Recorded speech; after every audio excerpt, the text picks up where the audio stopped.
Okey sayang, jom kita makan. Yang ni wet food dah. Kita makan ni dah kacau-kacau. Dah letak apa tu? Air, campur air. Bagi Mami senang makan. Bismillah.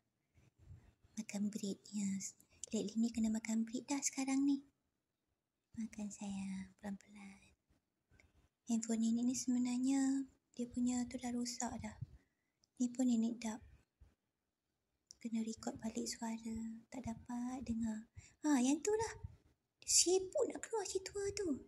Dia bengang tak dapat wet food. Makan sayang. Piak pi tu, laki tu.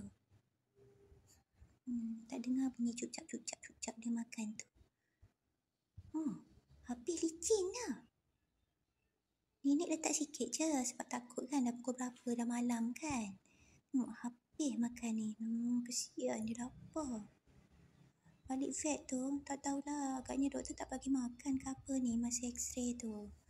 Tu yang lapar sangat-sangat lepas makan biskut tu nenek macam dah agak mesti lapar lagi ni. Tapi Mami tak boleh makan banyak-banyak sangat. Air pun tak boleh banyak sangat. Licin.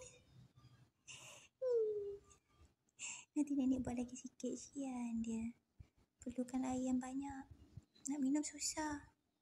Paksa-paksa minum buang. Dan nanti nenek buat lagi.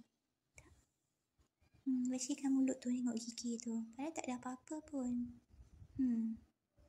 Cuma tak biasa dah sayang, relax Sian dia. Dengkut-dengkut sikit je. Bersihkan mulut tu gigi. Nanti lepas makan kena burus gigi. Nenek pun dah rajin burus gigi dia yang dalam-dalam tu. Bagi plak dia tu tak ada rasa apa, tak sakit tak apa kan. Nanti nak kena konsult dengan doktor pasal plak gigi dia tu boleh buang ke tak.